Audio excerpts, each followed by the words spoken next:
अगर यह वीडियो आप देख लिए तो इट इज माई चैलेंज कि आप एग्जाम में गर्दा उड़ा दोगे। जी हाँ, मैथ में कोई समझौता नहीं बउआ, इसलिए यह वीडियो एकदम आपके लिए है बनाए हैं। ठीक, यह मैथ पूरा फार्मूला यानी क्लास 10वीं कक्षा का जो एग्जाम होने वाला है, अगर वह पहले आप यह वीडियो देख लिए एग्जाम या फार्मूला का, तो 100% sure it is my open challenge 100 question mark आपका एकदम आएगा तो आएगा, यह हम आपसे दावा करते हैं। ठीक है, तो फार्मूला बहुत जरूरी है। जिस तरह से कहते हैं ना लव इज लाइफ, आदमी कहता है वाटर इज लाइफ, पानी के लिए जल इज जीवन बोलता है कि पानी ही जीवन है, तो उसी प्रकार मैथ के लिए आपको फार्मूला ही बेटर है। फार्मूला याद है, मैथ आप बना पाओगे। फार्मूला याद नहीं रखोगे, सूत्र याद नहीं रखोगे, मैथ आपको न पता चलेगा और न पोर एग्जाम में जाओगे देने के लिए, इधर से आवेगा इधर चल जाएगा। ठीक है, 15 चैप्टर है मैट्रिक का। ठीक है, तो 15वें चैप्टर का हम आपको फार्मूला बताने वाले हैं। तो कृपया करके यह वीडियो आपके लिए है, बहुत फायदेमंद होने वाला है, इसलिए यह वीडियो को आप देखिए, पूरा देखिए, आप देखिएगा आपको याद हो जाएगा। आगे देखिए, हम अध्याय 1 चलते हैं। जी हाँ, एक्सरसाइज 1 में सिर्फ एक फार्मूला आपको याद रखना है। याद क्या रखेंगे? यूक्लिड विभाजन का परिमीका। जी हाँ, यूक्लिड विभाजन का फार्मूला पूछा जाएगा, परिमीका यानी a बराबर B Q plus R, a बराबर बी क्यू प्लस आर। एक बार आप भी बोलिए, a बराबर बी क्यू प्लस आर, आपको याद हो जाएगा। ठीक है, a को हम लोग क्या कहेंगे? a को भाज्य कहेंगे, b को भाजक कहेंगे, q को भागफल कहेंगे, और r को क्या कहा जाता है?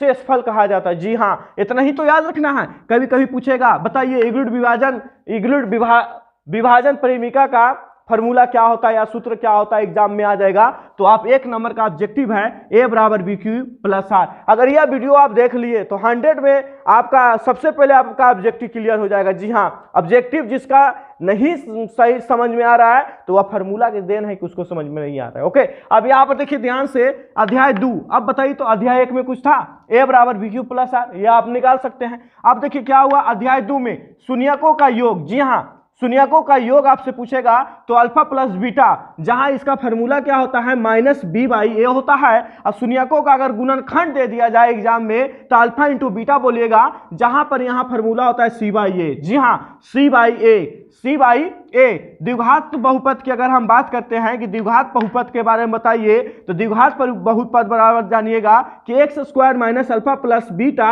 एक्स और प्लस में अल्फा इंटू बीटा। जी हाँ, यह द्विघात बहुपद बराबर आपका होता है। इसके बाद कहीं कहीं एग्जाम दिया जाएगा, कुछ दे दिया जाएगा आपको और बोल देगा द्विघात बहुपद, इसको याद करना है। तो यहीं पर आपको क्या होगा, यह आपको लिखना होगा, ऐसे से आपको निकाल देना है। द्विघात बहुपद का व्यापक रूप अगर हम बात करते हैं कि द्विघात बहुपद का व्यापक रूप अगर हम बात करेंगे तो एक्स स्क्वायर या तो ए स्क्वायर प्लस में आपको बी एक्स और प्लस में आप सी, यहाँ पर एक्स स्क्वायर भी लिख सकते हैं। ठीक है, यहाँ पर अगर हम एक्स स्क्वायर भी लिखेंगे तो कोई गलती नहीं जाएगा, और यहाँ एक एक्स स्क्वायर या तो a square plus b x plus में सी, या आपका इक्वल क्या होता है? इसका द्विघात समीकरण का द्विघात बहुपद का व्यापक रूप होता है। जी हाँ, और अगर हम पूछा जाए कि प्रथम जैसे द्विघात त्रिघात क्या है, तो त्रिघात में 3 घात होना चाहिए, द्विघात में 2 घात होना चाहिए, और रैखिक में 1 घात होना चाहिए। ठीक है, यानी 1 घात होना चाहिए रैखिक बहुपद में। तो अब यहां तक आप समझ गए होंगे। अब देखिए अध्याय 3 की अगर हम बात करते हैं कि इसका आपको क्या आता है? a1 by b1। ठीक है, यानी a1 उसके बाद b1 y और c1। ठीक है, इक्वल 0, a2x इसके बाद फिर b2 y और उसके बाद c2 0। यानी कहने का मतलब क्या है कि आप देखिए अब यहां पर क्या आएगा ना कि a1 बाई a2 इक्वल नहीं b1 बाई b2। कभी कभी दे दिया जाएगा कि इस टाइप से आपको दे दिया जाएगा। ठीक है, मान लेते हैं कि इस टाइप से आपको दे दिया गया है और प्रश्न पूछ दिया जाएगा कि क्या पूछेगा मालूम है? कि बताएगा कि इसमें बताइए कौन सा यह युग्म है। तो युग्म माने अब इसमें आ जाएगी युग्म में संगत। अगर इस टाइप से नहीं आएगा तो ये दोनों इक्वल है या नहीं, ऐसे देखिए यह इक्वल नहीं है, क्योंकि यह 3/4 है, यह 6/5 है, तो इक्वल हुआ कहाँ? तो लिख देंगे, अगर युग्म में पूछेगा तो लिख देंगे यह संगत युग्म है। तो इसी प्रकार क्या होता है कि जब दोनों का मान इक्वल नहीं रहता, यानी कहने का मतलब क्या है कि a1 बाई a2 इक्वल नहीं b1 बाई b2, तो उसमें हम क्या बोलेंगे कि ग्राफ में अगर पूछेगा तो बोलेंगे प्रतिच्छेदी रेखा है। ग्राफ कैसा बनेगा इसका? तो ग्राफ इस टाइप से बनेगा। ओके, अगर इसमें सिर्फ हल पूछेगा तो बोलेंगे अद्वितीय हल है। अगर युग्म से अगर पूछा जाएगा तो क्या बता देंगे कि संगत समीकरण है या तो संगत होगा। ठीक है, ओके। तो ये आप समझ गए होंगे। अब कभी कभी क्या होता है कि इसका दूसरा कंडीशन देखिए कि दूसरा कंडीशन क्या होता है कि दूसरा कंडीशन दे दिया क्या कि दोनों इक्वल है, एक इक्वल नहीं है। यानी कहने का मतलब क्या हो गया कि ठीक है, यह मान लेते हैं कि आपका कभी कभी इस टाइप से दिया जाएगा, या आपका कौन सा हो गया, इस टाइप से आपका दिया गया। तो देखिए यह दोनों इक्वल हुआ कि नहीं हुआ, लेकिन यह इक्वल हुआ, यह इक्वल नहीं है। तो जब यह इक्वल नहीं है तो अगर इसका आप ग्राफ बनाइएगा तो इसको आपको ग्राफ में बोलना पड़ेगा समांतरण होगा। अगर हल निकालना है तो लिखेंगे कोई हल नहीं है। अगर युग्म में अगर बात करेंगे तो यह असंगत युग्म है। और इसका ग्राफ कैसा बनेगा, इसका ग्राफ समांतरण बनेगा। जी हाँ, अब यहां पर तीसरा कंडीशन इसमें देखो क्या होता है कि नहीं, ठीक है आप तो बताएं कि एगो तो बता दिए कि ये दोनों इक्वल नहीं है, चलो कोई बात नहीं, ये दोनों इक्वल नहीं है। दूसरा में हम क्या बता दिए ना आपको कि दो गो आपको इक्वल आएगा और एगो इक्वल आपको नहीं आएगा, लेकिन यह इक्वल नहीं है। लेकिन तीसरा में क्या है ना कि तीनों हो सकता है इक्वल आ जाए, तो हम क्या करेंगे, तो देखिए तीसरा कंडीशन क्या है, a1/a2 और b1/b2 और c1/c2 तीनों इक्वल है, तीनों का मान समांतरण रहेगा ना, तो उसको ग्राफ में हम लोग क्या कहेंगे, ग्राफ में उसको हम लोग कहेंगे संपाती होगा। अब हल की बात करेंगे तो अपरिमित रूप से अनेक हल होगा। अगर युग्म की बात करेंगे आसांसरित, या तो इसको हम लोग संगत के नाम से जानते हैं, संगत होगा। अब यहां पर 3 पॉइंट इसी में, ओके, तो अब यहां पर हम बात करते हैं 3 पॉइंट अध्याय 3 में ही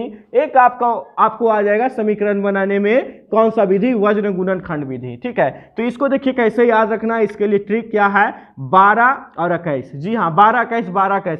देखिए 12 कहने का मतलब क्या हुआ कि आगे एक्स वाई 1 दे देना है। ठीक है, एक्स वाई 1 दो, यह 3 तो 2 गो आपको इक्वल आएगा, 2 इक्वल दीजिएगा। अब यहां पर क्या हो गया, 12 b1 c2 हो गया ना जी 12, और उसके बाद फिर आपको यहां पर आ जाएगा 21, तो b2 c1, तो b2 c1 12। देखिए यह हो गया आपका 1 और 2 12 और 2 और 1 21। इसी प्रकार c1 1 और 2 12 और यहां पर c2 और 2 और 1 21। फिर इसी प्रकार 12 1 और 2 12 हो गया, और यहां पर देखिए तो a2 और b1। ठीक है, तो इसको याद करना कैसे है, सो देखिए आगे हम कहेंगे कि आगे आपका जो इसमें आएगा से b आएगा, उसके बाद c आएगा, c के बाद इसका a आएगा। बस यही याद रखना कि ना आगे b उसके बाद c, b के बाद c आएगा, लेकिन c के बाद d नहीं आना चाहिए, c के बाद a आएगा। देखिए आगे b उसके बाद c उसके बाद a, हो गया ना।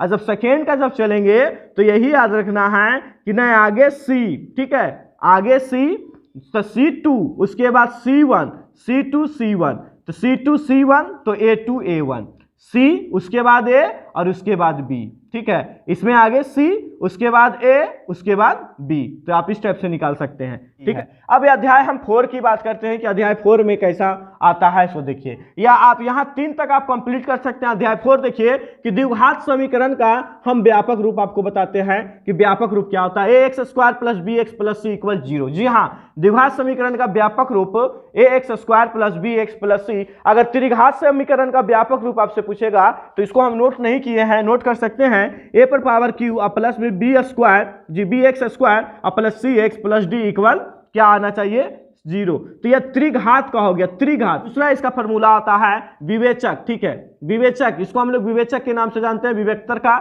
जिसको हम लोग डी से इंडिकेट करते हैं। तो विवेचक बराबर अगर कोई फॉर्मूला पूछ दिया जाए, या तो विवेचक बराबर रह जाए ज्ञात करने के लिए, तो उसको हम कैसे ज्ञात करेंगे, तो आगे यह जानेंगे कि विवेचक को हम इंडिकेट क्या से किए हैं, डी से। यानी डी बराबर मेरा क्या होता है, b² - 4ac। जी हाँ, b² - 4ac डी बराबर होता है। द्विघात सूत्र देखिए यह आपका इंपॉर्टेंट है, द्विघात सूत्र हमेशा पूछा जाता है, द्विघात सूत्र निकालिए द्विघात सूत्र के द्वारा प्रयोग करके, तो -b + root under b² - 4ac या बाई में 2a। जी हाँ, -b + root under b² - 4ac और बाई में 2a, इसका आपको फॉर्मूला एकदम इंपॉर्टेंट है, इसको याद रखिए, इसको याद कर लीजिए, एग्जाम में पूछेगा तो पूछेगा या। ठीक है, अब यहां पर हम बात करते हैं कि अगर प्रश्न कभी कभी आता है कि d = 0 है तो क्या होगा, b² - 4ac। आप इसका भी फॉर्मूला से आप निकाल सकते हैं, b² - 4ac। जी हाँ, b² - 4ac जब d = 0 है। अब यहां पर देखिए मूल्य वास्तविक, और इसको हम लोग क्या कहेंगे, जब d = 0 आएगा तो उसको कह सकते हैं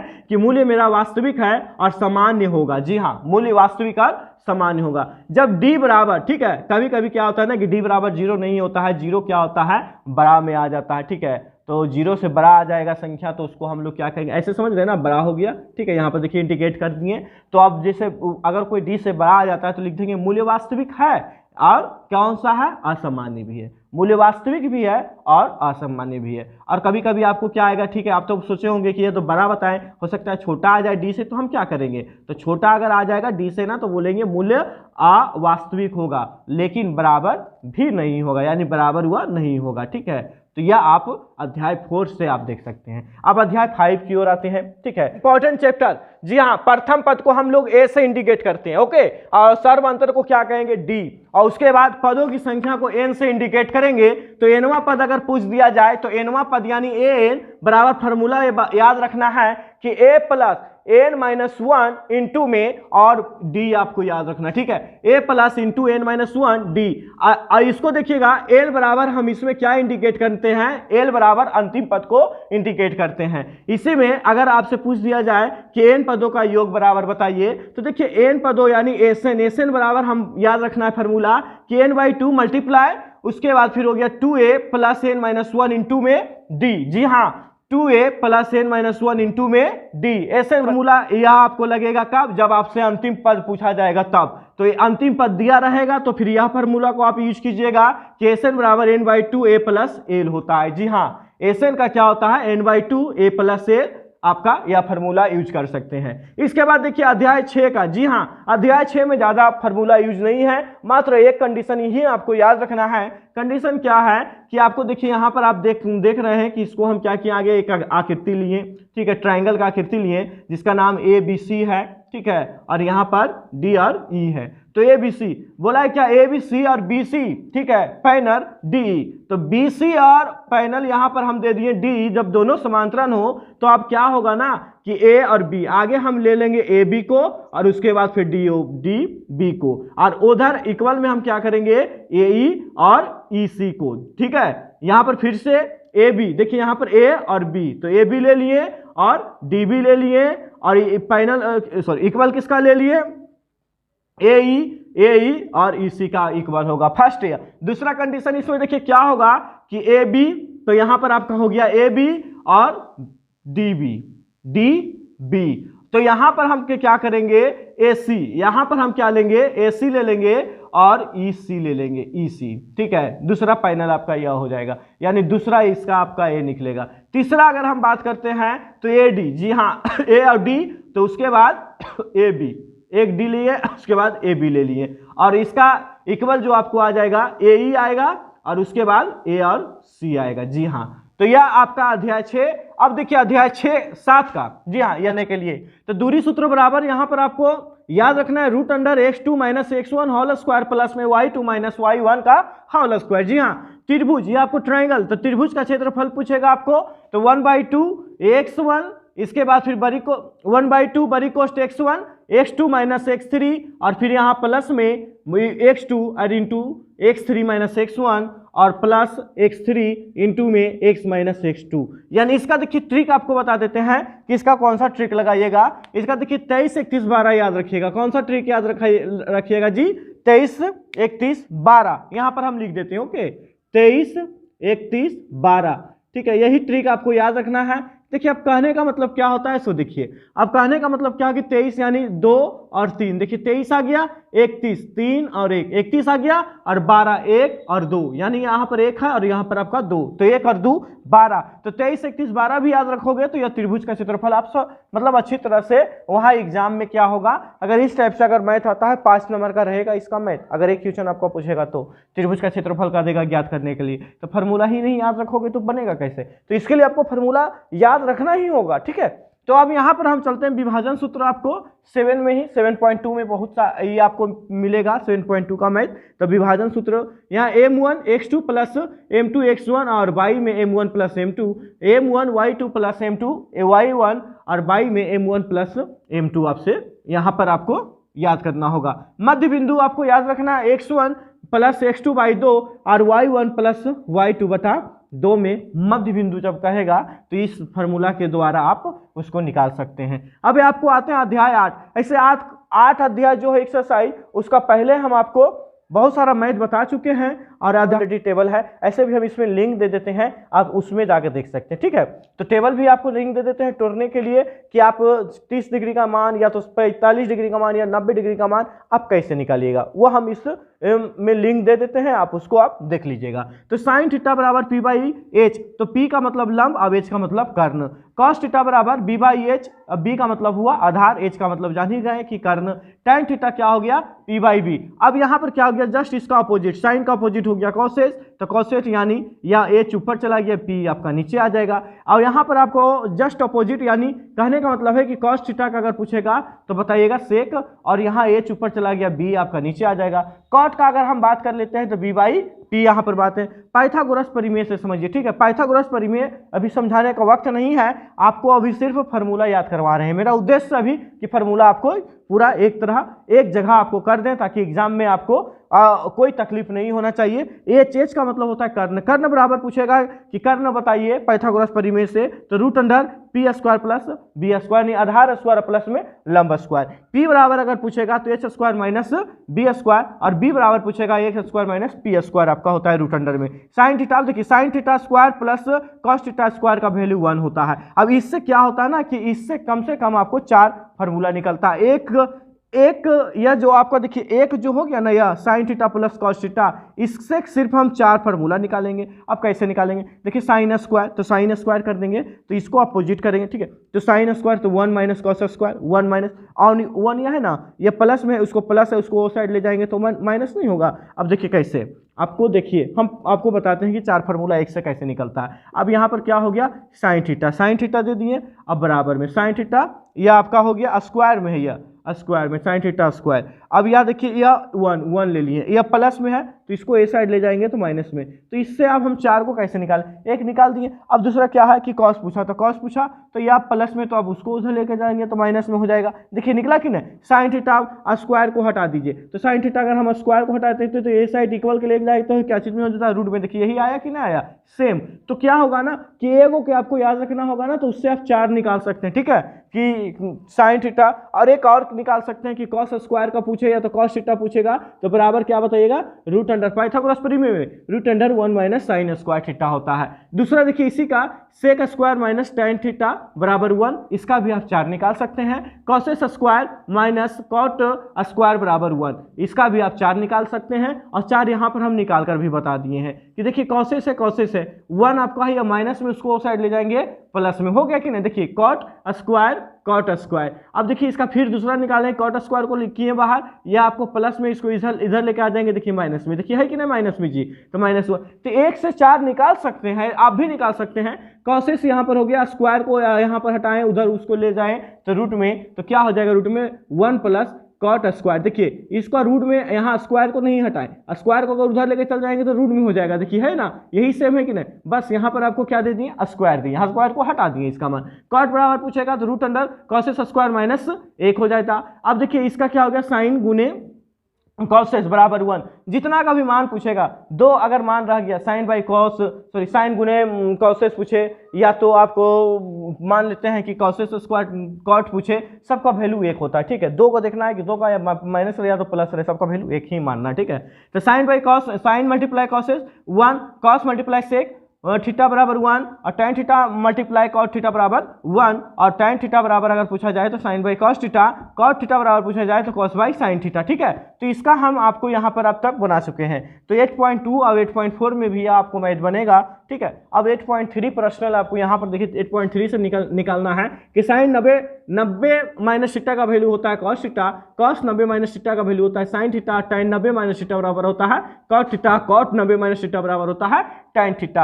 अब इसका टेबल आप पेज नंबर, अगर आपके पास किताब है तो 204 आप निकाल सकते हैं, 204 में आप देख सकते हैं, जी हाँ पेज नंबर 204 में आप देख सकते हैं। और आपको नहीं समझ में आ रहा ना कि सर या पीएच क्या है, या तो आपको BYH क्या है, या कैसे हम जानेंगे कि आधार कौन है, लंब कौन है, तो हम इसमें लिंक दे देते हैं, उस लिंक को आप पहले देख लेना, ठीक है। 8 का आपको समझ में आ जाएगा। अब यहाँ पर आ जाता है एक्सरसाइज कितना, 12।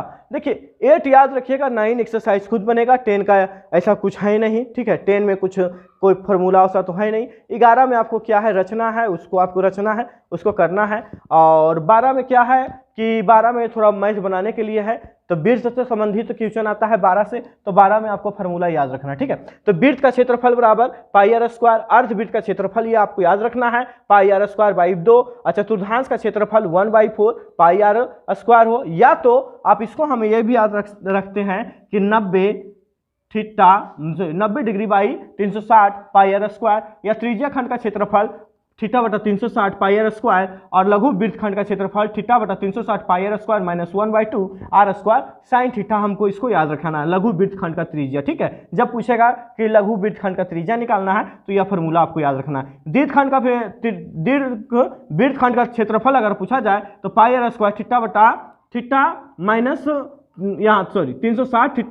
360 माइनस थीटा बटा 360 बाई में 1/2 आर स्क्वायर। जी हाँ, 1/2 आर स्क्वायर। वृत्त का परिधि 2 आर, वृत्त का परिधि 2 आर। और यहाँ पर बता देते हैं कि अर्धवृत्त का परिमाप, यहाँ पर आपको अर्धवृत्त का परिमाप पाई आर प्लस 2r, या तो इसको हम क्या करेंगे ना, r पाई प्लस 2 से भी निकाल सकते हैं। किसको? अर्धवृत्त का परिमाप। और इसका एक और होता है त्रिज्य खंड की यानी चाप की लंबाई। इसमें अगर जहां दे दिया जाएगा ना कि चाप की लंबाई ज्ञात कीजिए, त्रिज्य खंड की चाप की लंबाई, तो उसका होता है फॉर्मूला 2 पाई आर थीटा, ठीक है, 2 पाई आर थीटा बटा 360। जी, 2 पाई आर, या तो थीटा आगे पीछे लिख सकते हैं, उससे कोई फर्क नहीं पड़ता। अब आपको समझ में आ रहा है सर यह आर क्या है या पाई क्या है? तो देखिए आर का वैल्यू को त्रिज्या कहते हैं, पाई का मान जानवे करते हैं 22/7। इस तरह घनाभ का आयतन एल गुने बी गुने एच, एल यानी लंबाई, बी से चौड़ाई, अब एच से ऊंचाई। तो घनाभ का आयतन बराबर अगर कोई पूछता है तो उसको यही बताना है कि लंबाई गुने चौड़ाई गुने ऊंचाई, ठीक है। या तो एग्जाम में आ जाएगा कि घनाभ का आयतन निकालिए, तो लंबाई गुने चौड़ाई गुने ऊंचाई आप निकाल सकते हैं। ओके, घनाभ का पृष्ठीय क्षेत्रफल 2 × लंबाई प्लस चौड़ाई, लंबाई गुने चौड़ाई और प्लस में चौड़ाई गुने ऊंचाई और ऊंचाई गुने लंबाई आप निकाल सकते हैं, ठीक है। अब यहाँ पर घनाभ का विकर्ण पूछेगा तो √√L² यानी लंबाई स्क्वायर और चौड़ाई स्क्वायर प्लस में ऊंचाई स्क्वायर। घन का आयतन बराबर भुजा Q, घन का पृष्ठीय क्षेत्रफल 6 गुने भुजा स्क्वायर, और घन का पावर्स पृष्ठ क्षेत्रफल तो 4 गुने भुजा स्क्वायर। इसके बाद घन का विकर्ण √3/a यानी भुजा। बेलन का आयतन बराबर, देखिए इंपॉर्टेंट है बेलन का आयतन, बेलन से फार्मूला आपसे पूछा जाएगा, या तो आपका सब्जेक्टिव में रहेगा बेलन का पाई आर स्क्वायर एच, बेलन का कुल पृष्ठीय क्षेत्रफल 2 पाई आर एच और प्लस में 2 पाई आर स्क्वायर। इसका आप कॉमन लेके भी बना सकते हैं, कॉमन यानी क्या हो गया 2 पाई आर, तो ठीक है 2 पाई आर आप ले लिए, एक आर आपको अंदर, अब एक आप इस टाइप से भी लिख सकते हैं, मतलब शॉर्ट बनाकर भी लिख सकते हैं। बेलन का वक्र पृष्ठीय क्षेत्रफल 2 पाई आर एच। और यहाँ देखिए गोले से एक प्रश्न आपको आएगा, गोले का पृष्ठीय क्षेत्रफल 4 पाई आर स्क्वायर, गोले का आयतन 4/3 पाई आर क्यू, अर्ध गोले का पृष्ठीय क्षेत्रफल 3 पाई आर स्क्वायर। जी हाँ, अर्ध गोले का वक्र पृष्ठीय क्षेत्रफल, अब यहाँ देखिए 14 number question, 2 pi are square, अर्ध गोले का आयतन 2/3 पाई आर क्यू, शंकु का आयतन 1/3 पाई आर स्क्वायर एच, शंकु का वक्र पृष्ठीय क्षेत्रफल पाई आर एल, शंकु का पृष्ठ क्षेत्रफल आपसे पूछा जाए तो पाई आर एल प्लस में पाई आर स्क्वायर, या तो आप पाई आर भी दे सकते हैं या तो एल प्लस आर दे सकते हैं, दोनों कॉमन लेकर निकालें यह, ठीक है। यह आपको कॉमन लेकर निकाल दिए। नोट याद रखना है क्या कि यहाँ पर अगर एल बराबर पूछेगा तो एल बराबर कहेंगे कि आर स्क्वायर और प्लस में एच स्क्वायर। एल कभी कभी तिर्यक ऊंचाई से भी इंडिकेट किया जाता है, ठीक है। तो आर स्क्वायर प्लस में एच स्क्वायर। एच का पूछेगा तो रूट अंडर में एच एल स्क्वायर माइनस में आर स्क्वायर। छिन्ना का पृष्ठीय क्षेत्रफल pi L into R plus यानी कैपिटल आर प्लस में स्मॉल आर और प्लस पाई कैपिटल स्क्वायर और प्लस में capital small R square into, या इसमें आपको करना है, ठीक है। छिन्ना का आयतन बराबर 1/3 पाई एच, छिन्ना का आयतन 1/3 पाई एच, और यहाँ पर आते हैं इंटू में capital R square plus small R square plus R into R. अध्याय 4 में यह आपको 13 याद रखना है, या दोनों अगर 20 क्वेश्चन आप याद रखिएगा 13 में तो आपसे कम से कम 13 या 14 नंबर कंफर्म है कि आप निकाल लीजिएगा, ठीक है। 20 आपको फार्मूला याद रखना होगा। 14 नंबर आइए, माध्य बराबर पूछेगा तो यहाँ बताएंगे sigma F x by sigma F, या तो इसको हम सिग्मा आई एफ आई भी कर सकते हैं या तो सिग्मा एफ आई भी कर सकते हैं, ठीक है। माधक बराबर पूछेगा तो बताना है क्या L plus n/2 minus C F by में एफ मल्टीप्लाई में एच। चूंकि अभी तक आप बना चुके हैं, मैथ बना चुके हैं, फार्मूला आज हम आपके सामने प्रस्तुत कर रहे हैं कि नहीं, फार्मूला इंपॉर्टेंट है, ठीक है। यह फार्मूला अगर आपको याद रखोगे एग्जाम में तो आप बनाने में कोई तरह का झंझट नहीं होगा, ठीक है। अब यहाँ पर बहुलक बराबर पूछेगा तो एल, अब उसमें एल आप समझ रहे हैं कि एल कहाँ किसको कहेंगे, एफ आई है तो एफ आई समझ रहे हैं कि किसको कहा जाता है, ठीक है। तो एफ आई माइनस एफ हो बाई में 2 FI माइनस एफ हो और माइनस F2 मल्टीप्लाई एच में आपका जाएंगे। या तो बहुलक का शॉर्ट आपको बताते हैं 1 नंबर में, ऐसे 1 नंबर का हम क्वेश्चन बता चुके हैं, माध्य माध्यिका बहुलक और परिसर 1 नंबर का क्वेश्चन बना चुके हैं। अगर आप लोग नहीं देखे तो कृपया करके जाइए और देख सकते हैं आप। तो 3 गुने माध्य और 2 घटाव 2 माध्यक होता है। तो अगर अच्छा लगा हमारा तो हमारा वीडियो को लाइक कीजिए और हर बच्चों को शेयर कीजिए ताकि उनको भी अगर 1-2 बार देख लेता है तो याद हो जाए, ठीक है। और इसके बाद फिर एक आपका आता है ताश की गड्डी की, जो ताश की गड्डी जो इंपॉर्टेंट है, ठीक है, प्रायिकता में। तो प्रायिकता आपका है अध्याय 15, जी हाँ, अध्याय 15 में जो प्रायिकता का ही आपका है ताश की गड्डी से जानकारी, उसमें आपको नेक्स्ट में बताया जाएगा। तो फिलहाल 14वां चैप्टर जितना है आप इतना आप रिवीजन कीजिए, क्योंकि आपका मैथ का एग्जाम है, ठीक है। तो मिलते हैं नेक्स्ट वीडियो में एक ग्राफ को लेकर, तब तक के लिए धन्यवाद, जय हिंद।